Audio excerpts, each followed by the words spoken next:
A very warm welcome to everybody. Namaste. Welcome to this session. This session is titled The Power of Enchantment. Now, as we begin, I would like to offer my humble prayers to all the learned masters. Om Gurur Brahma, Gurur Vishnu, Gurur Devo Maheshwaraha, Guru Sakshat Parabrahma, Tasmai Shri Gurave Namaha. Om Sadguru Devaya Namaha. My prostrations are due to Sri Nisargadatta Maharaj, Prabhuji, and Ramana Maharshi, and all the enlightened masters. I've drawn great inspiration from all the great teachers. Prabhuji is my guide in the path of Advaita Vedanta. So my humble pranams to all of them and to all of you who have gathered here. I was thinking about this topic, the power of enchantment. And as I was looking at it, I recently went to a holiday, and we happened to be in a seashore on an island. And this is a picture from the island. And as we looked through this, one thing struck me, and I want to share that with all of you. This is a wonderful, expansive view from the place that we were staying. Now, can we just see and recognize where the pool ends and the sea begins, where the sea ends, ocean ends, and the other island and the mountain begins, where the mountain ends and the sky begins? It's practically impossible to find out where one thing stops and another thing begins in nature. Everything seems to be so merged one into one another. Even if we look at the tree right in front of us in the picture, we can see it is difficult to find out whether the tree it looks as if the tree is starting and growing from the waters of the ocean. It might as well, as we all know, be deep-rooted into the soil under the sea or on the seashore. Look at the variety, even in the blueness of the picture. Even in the blueness of the picture. Now, the pool has one kind of a blue. The ocean has another kind of a blue. The sky has a different kind of a blue. Even in the ocean, there are 2 or 3 colors merging one into another. So much of variety, so many colors, so expansive. We can't help but enjoy this scenery in awe and surprise, astonishment. Where does all this come from? Is it possible in nature to say where one part of nature stops and another part begins? Isn't this a wonderful astonishment for all of us? So this cannot be really analyzed. We just have to enjoy, and everything seems to be one single entity, yet we see that there is a whole lot of variety. Oneness and variety going hand in hand. Difficult to say whether there are multiple things or there is just one thing. We split that one scene into multiple based on memory, past memory. Oh, this must be a swimming pool, that must be the ocean, farther away must be the island, and beyond that is the sky. This is the power of nature. Very difficult to comprehend this power of nature.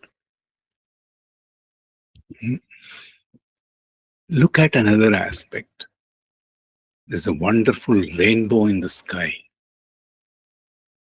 We all know the rainbow has 7 colors. So beautiful. A single color split into 7. Are there really 7 or a single color? We are all trained in science, most of us, and simple school science says there is a single white light of a sun rays falling in the atmosphere and being split because of various particles in the atmosphere, varying densities in the atmosphere. One single sunlight light being refracted and split into 7 colors. This again is the power of nature. One being split into many. Now, if we look at this, there are 3 scientific postulates that we all are very familiar with. Most of us are familiar with the theory of relativity.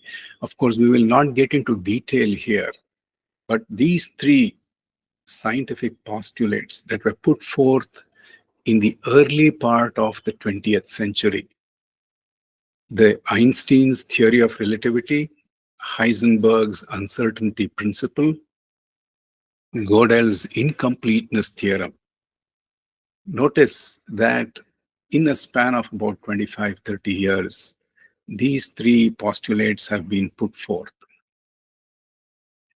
Now, if we have to just say it in simple layman's language, Einstein's theory of relativity simply says space, time, gravity, and universe are relative.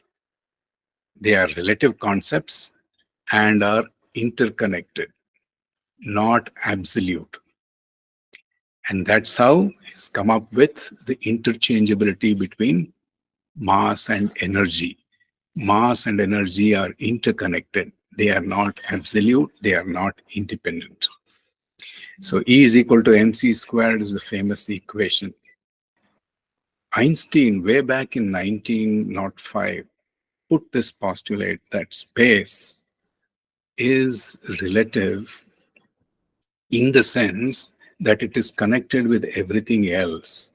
For example, if we observe an object along the direction of the axis of the object, the length of the object appears smaller. We have noticed that. Similarly, time, speed, the speed of the moving object appears less when the observer is moving when compared to when the observer is stationary. So it's called the contraction of length, elongation of time. Under the influence of gravity, space and time get altered with each other. We all know that. When astronauts go to the moon, the weight and the time and other parameters get greatly altered because moon's gravity is much less than the Earth's gravity. Heisenberg's uncertainty principle is another wonderful discovery. In 1927, Heisenberg postulated that certain pairs, any 2 given physical pairs of physical properties, such as position and momentum or speed, cannot be simultaneously known. This means that if we have a moving object, if I want to know the position and I try to measure the position of the object, I cannot very accurately determine its velocity or momentum. The other way also is true. If I want to determine the velocity of the object, I can't accurately determine its position, because the moment I look at the velocity, the position keeps changing. And the moment I look at the position, the velocity keeps changing. So, given these two inseparable parameters, pairs of an object, it is impossible to determine with 100% accuracy any one, both of them. We can, if we try to determine one, we miss the other. So this is called the uncertainty principle. And Gödel's incomplete theorem is another interesting thing. Of course, we will not get into much technical aspects. Gödel was a mathematician, and Einstein and Heisenberg were physicists. So we all think that in mathematics, every problem has a definite solution. But Gödel's theorem, in fact, he put up two theorems which are complementary to each other, corollary to each other. There are two incompleteness theorems. Now, this, in simple terms, it simply says that if there is a given system or a framework of equations with variables, then there are propositions within the system that cannot be proved or disproved. Certain truths cannot be proved or disproved, or the consistency of axioms cannot be proved. Now, in an axiom system, what is an axiom? Any truth that is taken without a question. Now, if we see the whole of mathematics has one axiom or the other, that means we assume certain things. For example, in simple arithmetic, an axiom is the number 1 to 9, and we say 1 plus 1 is 2. Is there a proof for 1 plus 1 to be 2? No, it's given. It's just taken for granted. Why is 1 plus 1 2 and not 3? That's an axiom. Just taking that the number system, any given system, the foundation of which other equations are developed, that is called an axiom. So within the system, there are certain things that cannot be proved within the language of the system. What is the language of mathematics within the system? For example, it's simple logic. If A is equal to B and B is equal to C, the language of the system is, if A is equal to B and B is equal to C, A must be equal to C. Now, Gödel postulates and goes on to say that in a given axiomatic mathematical system, if it's consistent, then all of the truths that are derived from that cannot be established accurately within the system. And if the problem or the theorem is proved correct, then it is likely that within the system there are inconsistencies. So we must choose between proof within the framework of the system and consistency. So these three things are from great scientists, three of the many discoveries, but it opens up a thought process where things, even from the scientific perspectives, are considered interconnected, dependent, and uncertain. Multiple things are within the system are not independent, they are interconnected, and they are dependent on each other and influenced by each other, and at the same time uncertain.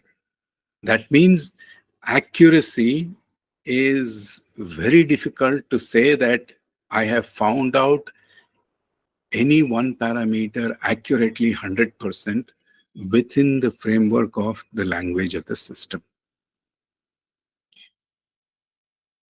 Um, Now, this principle, this uncertainty principle, in all areas where we are looking at matter or consciousness, the expression of consciousness, which is the world, is termed Maya or ignorance. Now, that variety and diversity, one becoming many, single light split into 7 colors of the rainbow, one nature appearing as many in myriad of forms, colors, shades, shapes, all of that um, has two connotations. It's not one. So if we look at from the individual's perspective, from the individual's view, how does one become many? It is a process of divergence or scattering, one to many. Now, is it the same from the absolute's view or the view of consciousness? From the point of view of consciousness, it is just the opposite. How do we say that? What is the nature of consciousness? One thing is, it is infinite, it is complete, it is whole, purna, it is eternal, isn't it? Now, that which is eternal means it is only one. There is no second. Now, if one has that one complete whole has to appear as many, then that infinite freedom and infinity, both in size and wholeness, it must lose its infinity character and expose itself, temporarily at least, to become many. So, from the point of view of consciousness, from the point of view of Brahman or infinity, the single, whole, complete uh, object or material called Brahman or consciousness, quote unquote material, becomes many by collapsing. It is infinite becoming finite. It's like taking 5-liter can of oil and pouring it into smaller bottles for use. That's infinity to finite as a corollary, as an example, as a symbology. Now, the beauty here is, though that single has got converted to many, quote unquote converted, has become many, notice that each of the smaller bottles has the same content and property of the oil in the bigger bottle, isn't it? Therefore, when Brahman or consciousness, infinite consciousness, presents itself as creation in the world, every aspect of creation, whether it's an inert object or a conscious being, all of them have in its essential quality the quality of absolute. The relative contains the quality of absolute in its essence, not in the form and expanse or power. Obviously, this the finite, the size of the finite creation is smaller than the infinite. The power of the finite is much, much lesser than the infinite, but in essence, it is of the same material, quote unquote material.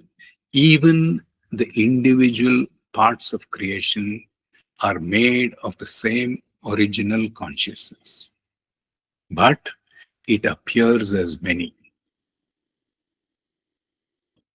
And unfortunately, when an onlooker, an individual looks at it with an untrained eye, they look different.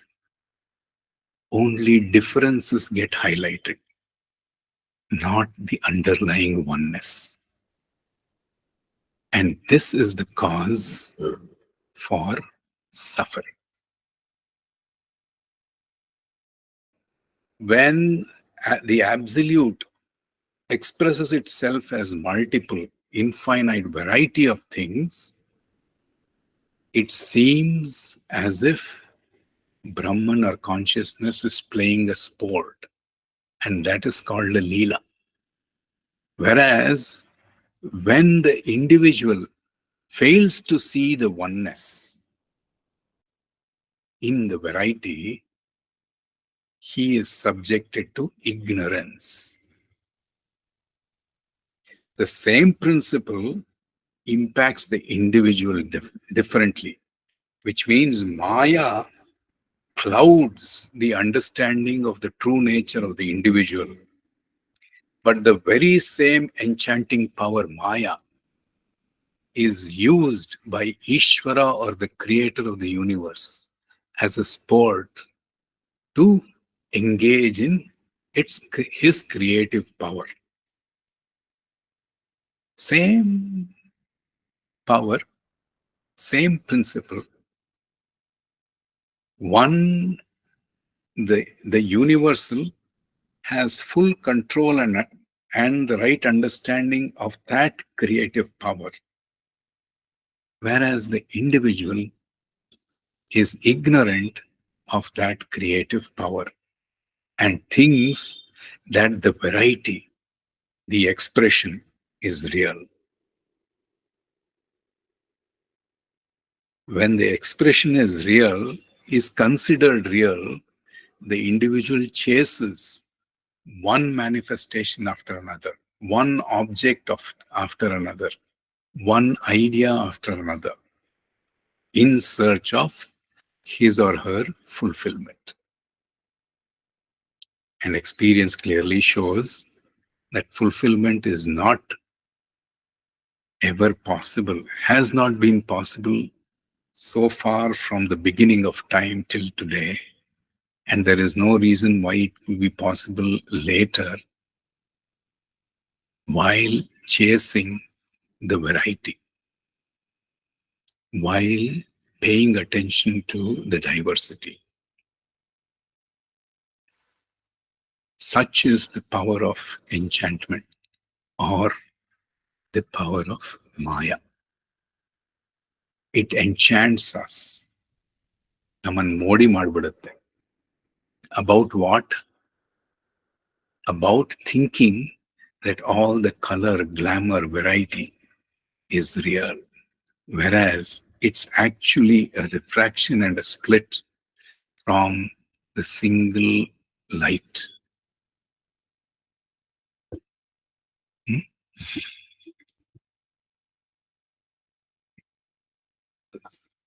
There are various ideas about Maya.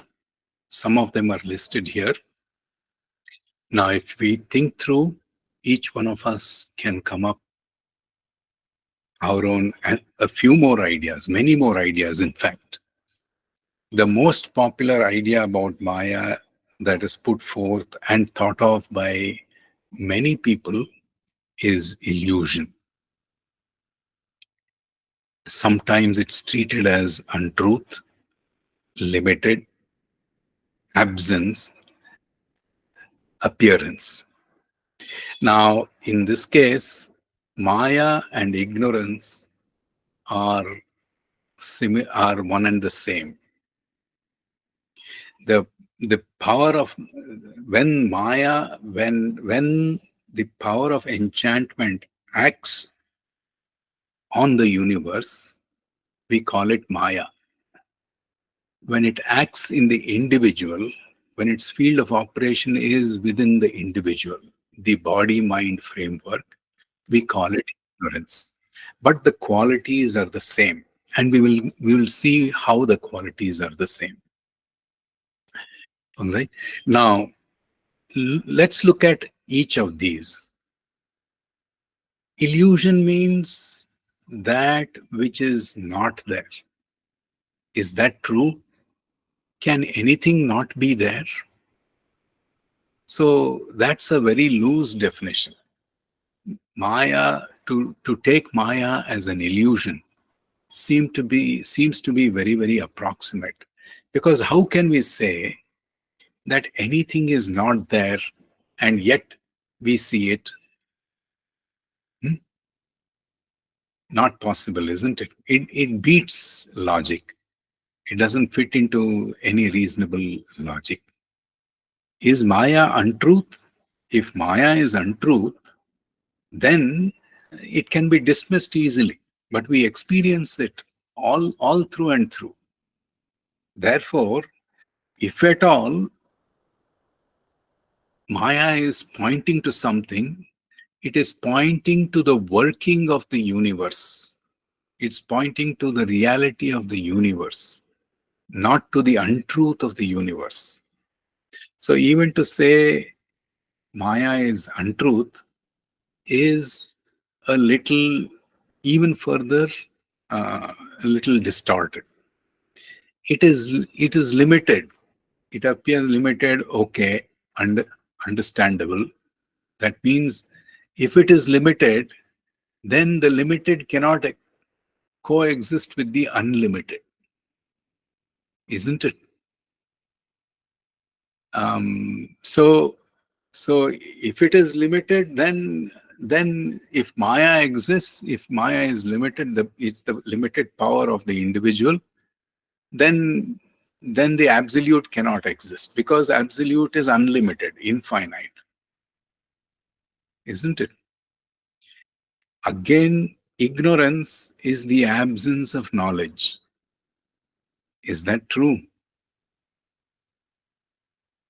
Can we say that Maya is the absence of truth, or ignorance is the absence of knowledge? In transactional terms, this definition may be applicable. But the moment we get into spirituality, if ignorance is the absence of knowledge, then to root out ignorance is impossible, isn't it? Therefore, to say that anything is absent is also not correct, because nothing can ever be not present. Even for a thing to appear temporarily, its source must be present, and then it must modify itself to appear as something else. So to say that Maya is an absence of something, absence of reality, is wrong. The closest, therefore, can be seen to be appearance. Maya can be seen as an appearance of something, of the original truth, to the onlooker, in a way, because of its inherent, infinite creative power. Consciousness has an infinite creative power, and that power is Maya. In its creative power, it presents itself. It appears as multiple without impacting the original, and appears as variety in name and form. So, the closest that one can get to understanding Maya is to treat what we see. The effect of Maya is the creation or the world of names and forms, and that effect, to treat that effect as an appearance of the absolute or consciousness or Brahman. Hmm? So, a classic definition of Maya is Yama Sa Maya. That means that which is not there appears to be there. This is the initial definition. That which is not there. What is not there? Not the reality. That appearance itself is not real. When we say it is not real, it doesn't mean it is false. So we will explore that matter in the next over the course of this discussion. All right. So if we look at a classic Advaitic Maya view of Maya, then it's God, Adi Shankara has encapsulated the whole thing in one statement. Brahma Satyam Jagan Mithya Jivo Brahmaiva Naparaha. Brahma Satya. Satya is the truth. Jagat Mithya. Now, Mithya doesn't mean it is unreal. Now, the word Mithya here is Maya. How is it defined? How do we understand Mithya? Now, the meaning of this is consciousness is real, world is unreal, and individual is not different from consciousness. Now, unreal doesn't mean untruth or false. Now, we need to clearly define reality in this case in order to understand mithya or unreality. According to Vedanta, reality is that which is ever present. That means it is complete, it is eternal. Ever present means has been there in the past, it is there now, it will continue to be in the future, which means it is beyond time. It is ever present, eternal, it is omnipresent, it is present everywhere. That means space cannot break it. So it's present everywhere and in everyone. So there is no place where consciousness is not present, which means there cannot be a break in consciousness even when there is a break in the form. For example, I'm sitting here and Vani is sitting outside at a little distance from me. There is a break between two forms at the physical level.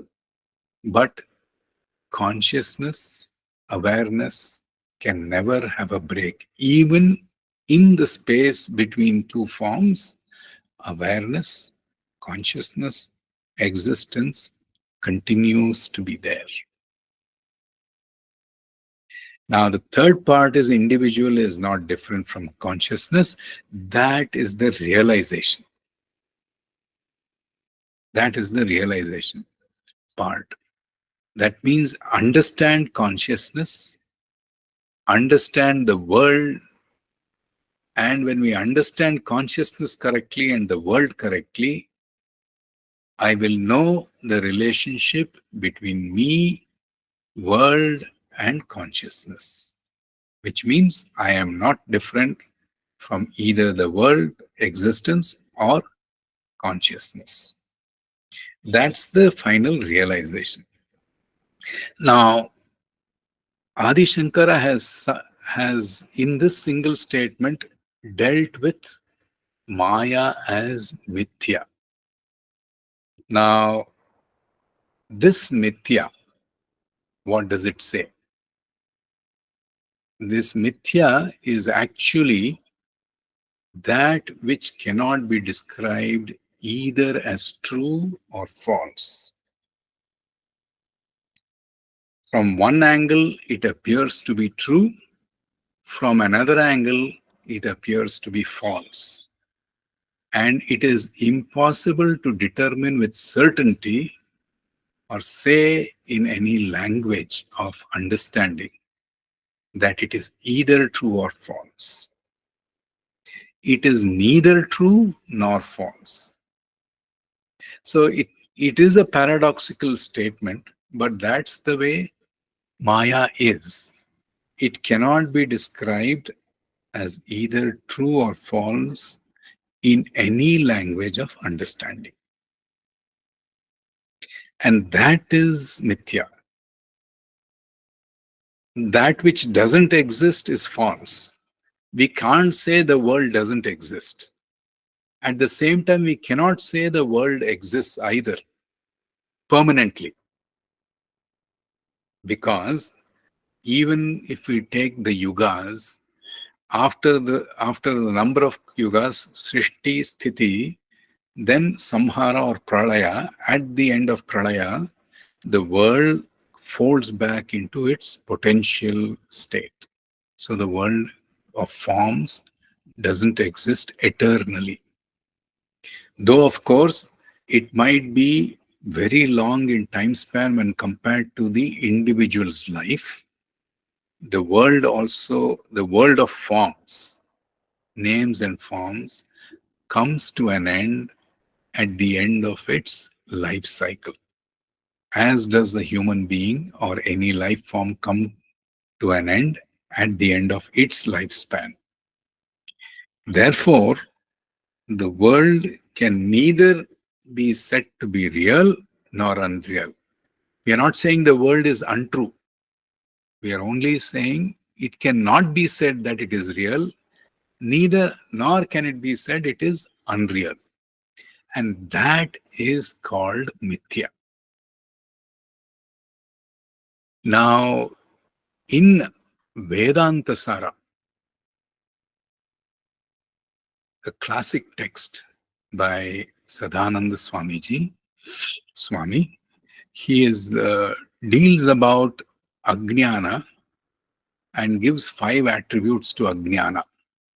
And what we talked about briefly in the previous slide, Mithya, that which cannot be said to be existing or not existing, real or unreal, that is mentioned as the first attribute. What is Ajnana? Ajnana or Maya, according to Vedanta Sara, is the first attribute is Sat Asadbhyam Anirvachaniyam. That means it can neither be said to be Sat nor Asat. It's neither true nor false, neither real nor unreal. Sorry, it can neither be said to be real nor unreal.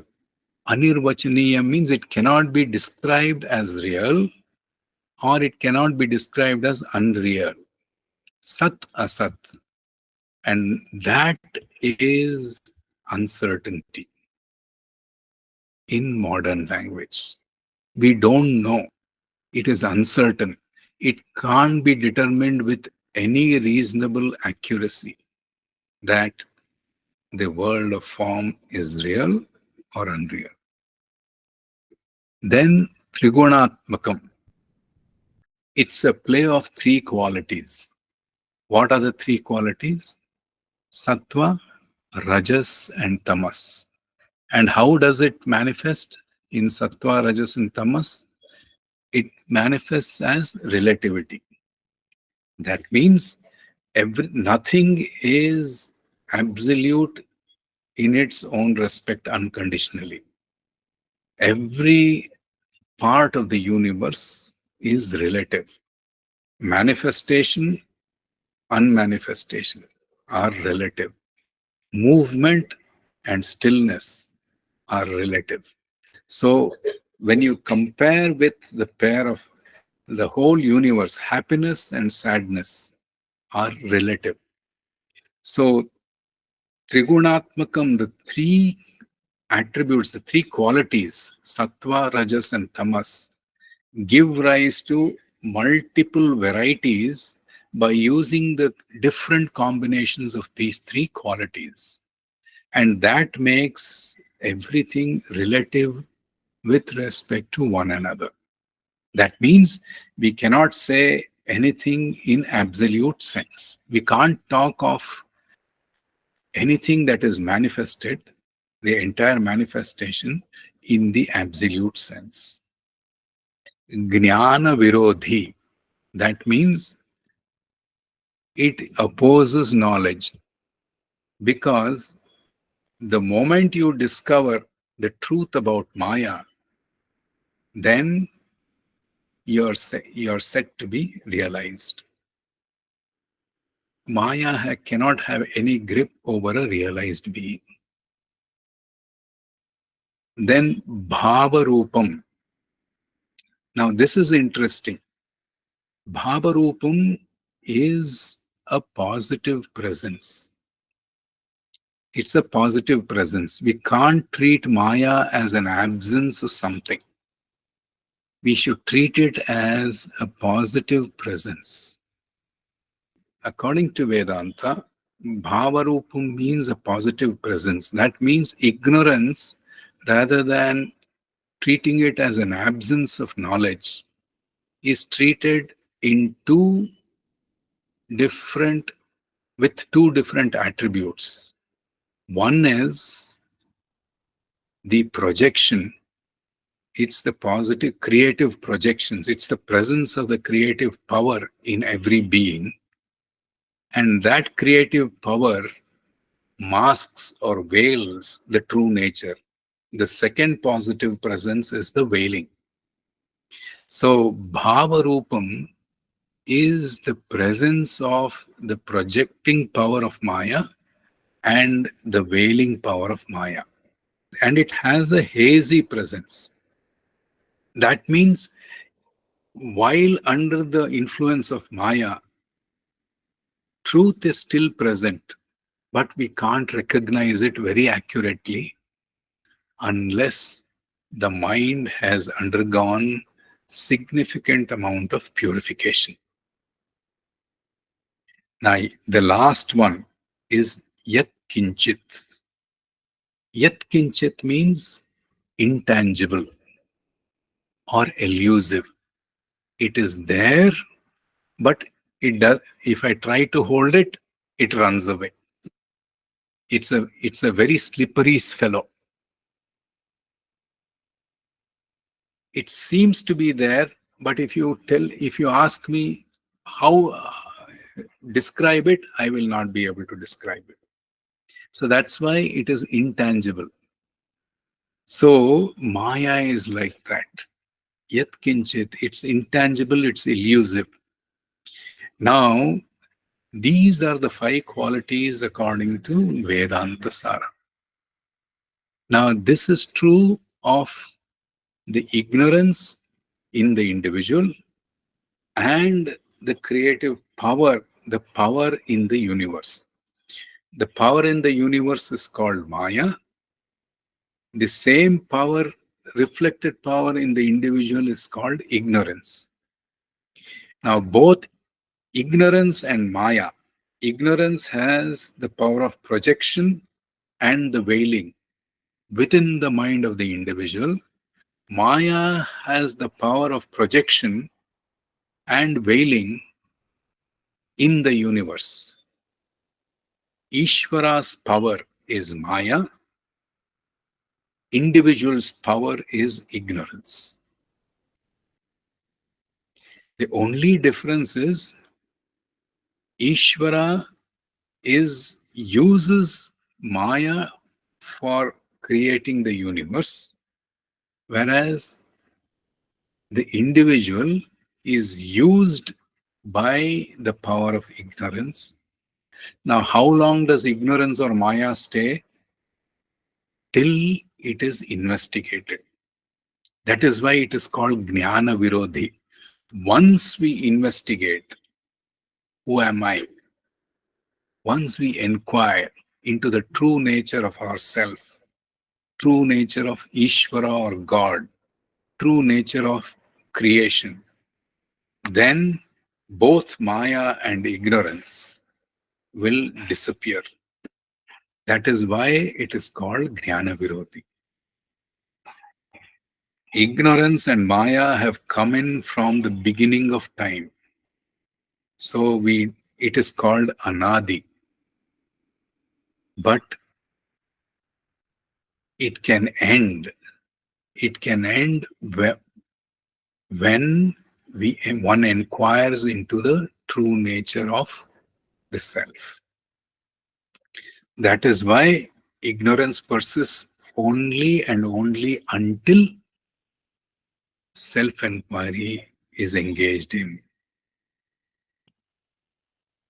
And it's described in many texts as the power of God that is hidden in his inherent qualities, which means Maya is avyakta. It's not yet vyakta. When it gets vyakta, it shows up as nature or prakriti, movement. Through the three gunas, sattva, rajas, tamas. Sattva gets manifested as the mind, either individual mind or universal mind. And how does the mind show up? As intelligence. So intelligence is the quality of sattva. Rajas shows up as prana, cosmic prana and individual prana. And how does that manifest in the universe? As movement, energy, within the individual as movement of thoughts and the physical body. So Rajas gets translated into prana, and prana manifests as activity in the world and in the individual. In the world, it is cosmic prana, universal prana. In the individual, it is individual prana. Tamas, that energy condenses further. In the individual, that a further condensation, grossification of the energy condenses into gross body of the individual.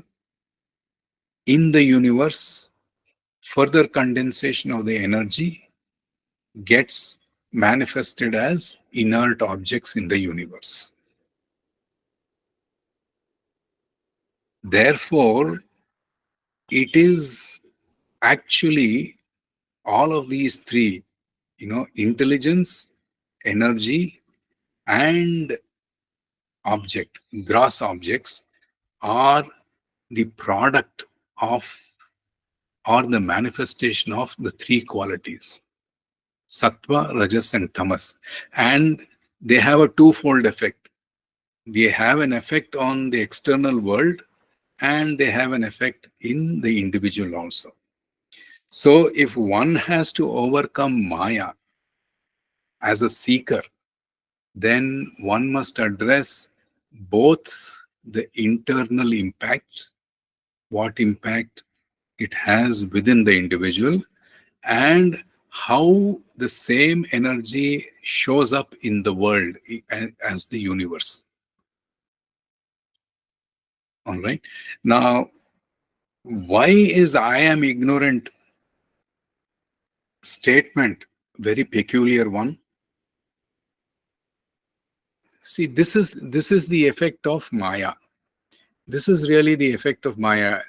It shows up as in statements that I don't know, where in fact reality is awareness that is at the background of both knowledge and ignorance, knowing specific thing and not knowing another specific thing.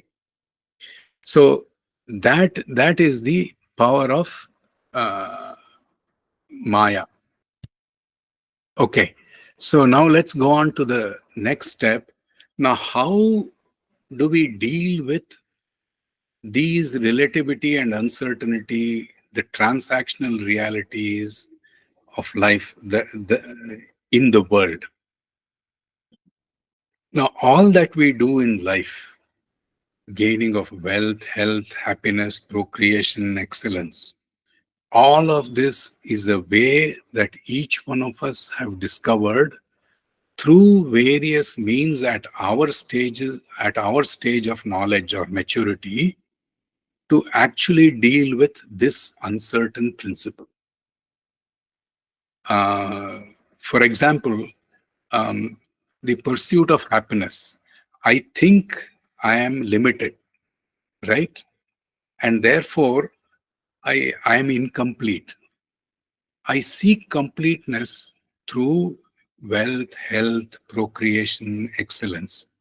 So even in seeking happiness, I think when my happiness is my nature, and I chase happiness through the objects of the world. So any project that we take in a project called life, anything that we do, is a way that each one of us have discovered that it's a way to actually extend ourselves to eternity. For example, including excellence. If a painter has acquired a skill of painting very beautifully, why does why did he have to spend all the time and energy and skill, a lot of going through all the hardships to acquire that skill of being a wonderful painter? Because he may live through the painting long after he is gone. That is Maya. Why? Because we all know we have been born, and someday this physical mortal apparatus will have to exit this world someday. But knowing, so extending life, trying to immortalize the mortal coil is Maya. The way we are trying to extend life, the way we are trying to become immortal through the mortal apparatus is actually ignorance or Maya. And this is the way, unfortunately, this is the way we have learned to deal with the relativity of the universe, the uncertainty of the universe, the uncertainty of myself, and relativity of myself with others. Therefore, what is the solution? The solution is to understand one's own true nature. Now, if we have to understand one's own true nature, which is self-realization, we must start with understanding two properties. Two properties of both objects and beings. By objects, we mean inert objects, and beings are enlivened beings. Now, let's take objects. There's a chair here, and then there is a person here. Now, whether we take an inert object or an enlivened being, a live being, now each of these objects, the body or the mind in the case of a being, the material in case of a chair, have two properties. One is that which is moving, and the other one is that which is still or steady. Now you notice that in an object like a chair, the chair externally in its form is steady. It doesn't move on its own it's unless it's pushed or pulled by an external force. So there is an unmoving part, which is the form which is held together, a stable part. But even though the chair or table doesn't move externally, if we examine the atoms of that chair material, we know that the atoms are constantly moving in the atomic structure. The electrons are moving, the protons are moving, and the electrons are moving in an orbit around the nucleus where protons and neutrons are there. Therefore, there is movement happening within the material of the chair, which is unseen, which is unseen. Whereas the seen is stillness of the chair or the steadiness of the chair until that stillness is disturbed by a force externally. Same case with any living being also. Externally, you see the body will be in movement and rest. It will be alternating. The mind also will be in movement and silence, thoughts and silence, right?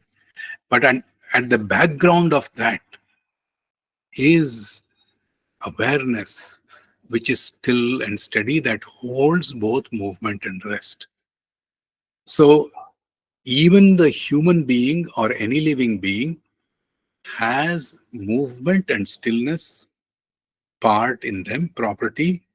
Even an inert object has movement and stillness within itself. The only thing is, externally, the objects appear still, whereas internally, the molecules and the atoms inside the inert objects are moving. Whereas in the case of living beings, externally the body appears moving, but the consciousness is actually still. The role of stillness and movement is just interchanged between living beings and non-living objects. That's the only difference. But all of us have these two properties. That part which moves and that part which is still and steady. Now, Driptrisha Viveka very clearly explains this as Asti Bhati Priyam Rupam Namam Chetyamsha Panchakam Adyatrayam Brahma Rupam Jagad Rupam Tatodvayam. That means there are 5 attributes for every object. Sat Chit Ananda Asti Bhati Priyam. Existence, consciousness, and bliss or happiness. Then Rupa and Nama, 5.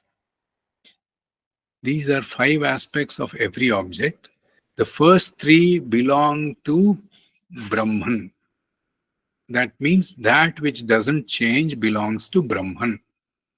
And that which changes belongs to the world.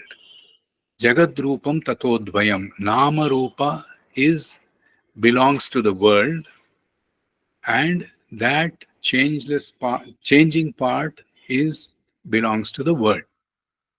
So even in living beings, if we understand our nature, all of us are composed or comprised of 2 parts, 2 inseparable parts.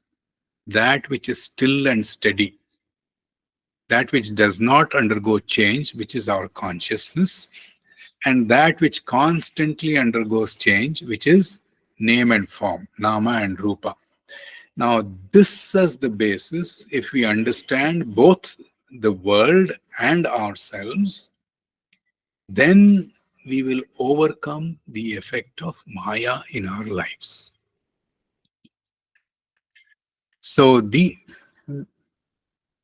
Now, the Maya is endowed with two powers. The one is the creative power, like the wave and the ocean. Now, where did the wave rise from? Inherently from the power of the ocean only. So, can we separate the wave from the ocean? No. So, the creative power is inherent in the ocean, and given a certain condition, the still water underneath at the ocean bed, when it rises into the surface, it shows up as a wave, as a creative wave. And therefore, what Dritrisya Viveka says is that power, that Maya, has two powers. That enchanting energy has two attributes, two properties. Shakti dvayam hi mayaya vikshepavritti rupakam. Vikshepa and avritti. Vikshepa is the creative power of projection. Um, and avritti is the wheeling power. So, what does this creative power do? Vikshepa Shakti, the power of Vikshepa, the creative power, what does it do? Lingadi Brahmahandantam Jagat Srijet. From subtle universe to from the outer world, expansive universe, it creates the two worlds. Inside, how does it create the world? Within me, as the power of imagination of my mind. I imagine myself. I imagine a lot of things, ideas generated, newer designs, newer ideas of project, newer ideas of presentation of the same topic. So all of these are creative ideas. Within me, the creative idea has created, the creative power has generated a subtle universe. Linga, Adi. It starts from Linga, which is the subtle universe, subtle body. It creates the subtle body, Brahmanda, up to the infinite external universe. It creates entire thing. And that's the creative power of Maya. Now, the other veiling power, the other power of Maya is the cloud cover, which is the veiling power. And what does the veiling power do? It does two things. Within me, it veils the distinction between the subject and the object. Outside me, in the universe, it veils the distinction between Ishvara and the objects of the world. So, what does it do? Antar drigdrishya yor bhedam. Inside me, between the subject and object, it creates a blur. That means the distinction is lost. I feel I am the object. That means I have an ignorance that I am the object. Dritdrishya yor bhedam, where antar, within me, it blurs the distinction between the seer and the seen, between the subject and the object. In the world, bahischa, in the world, brahma sargayo, it blurs the distinction between Brahman and sargayo, the world. The world means the names and forms. Avrunotya parashakti sa samsarasya karanam. This second power of Maya, Avritti, the veiling power, is the cause of samsara. Samsara means not the world, cause of bondage. The misunderstanding that I am the object and the inability to see the truth or the real in the relative in the world is the cause for bondage. Samsara karanam. That now creative power has impact in two fields, within me and in the world. it creates an internal world inside me, the world of my thoughts, feelings, emotions. And externally, it creates the world of objects. The veiling power inside me blurs the distinction between subject and object. Externally, it blurs the distinction between uh, the object and Brahman, the name and form and Brahman. Now, if we examine how is the veiling power created, how is the cloud created? Cloud is created by the heat and light of the sun only. The water evaporates from the ocean because of the sun's heat, rises up in the atmosphere, forms the cloud, and the very cloud obstructs the sun. So, the sun's creative power forms the cloud and blocks the sun. But the good thing is that this blockage can only be temporary. Why? If it rains or if the wind blows, the cloud scatters, the sun will shine consistently. I mean, as eternal as ever. Therefore, by our own creative power, we create a veil within ourselves. And what is self-realization, therefore? Is it to shatter the creative power, projection power, or the veiling power? It is to pierce the veiling power, because creative power is the inherent creative power of the witness in the self and Brahman in the world. So that cannot, only when the veil is removed, even when the projection keeps happening. That's why you see after realization, the world continues. The realized being sees the same world, but he or she knows that the world is of the same only name and form, but the veil, that name and form no longer veils the truth, which is Brahman outside, and here within me, Sakshi, the witness. I'll quickly run through just two or three more. The effect of merger is typically like a giant wheel. What does it do? Unchanging appears as changing. When we sit in a giant wheel, do we move? We fasten the seat belt, put the lock, the giant wheel moves, but we are sitting on the seat. So we are still, the giant wheel is moving. So what does the effect of merger, the veiling power, do? Haziness do? Unchanging appears as changing. Stillness appears as moving. Silence appears as sound. Consciousness appears as body. So this is the effect of the veiling power, which merges. The one appears as many. And this is the enchanting power of Maya. Now, once we understand that, we see what is the way out. Don't focus on the cloud. Focus on the background, which is the light, awareness. So let us not analyze too much about Maya. All this is to say that Maya is there. So if we keep on focusing on the veiling, it won't help, because we are going to strengthen the veiling power. Instead, what we can do, what should we do? The reality, the light behind the clouds. Upekshya namarupa dve satchidananda tatparaha samadhim sarvada kuryad hridaye va athava bahihi. That means just shift the attention from namarupa, upeksha namarupa dve. Don't pay attention to name and form. Satchit ananda satparaha. Pay attention to your true nature. In that mode, meditate.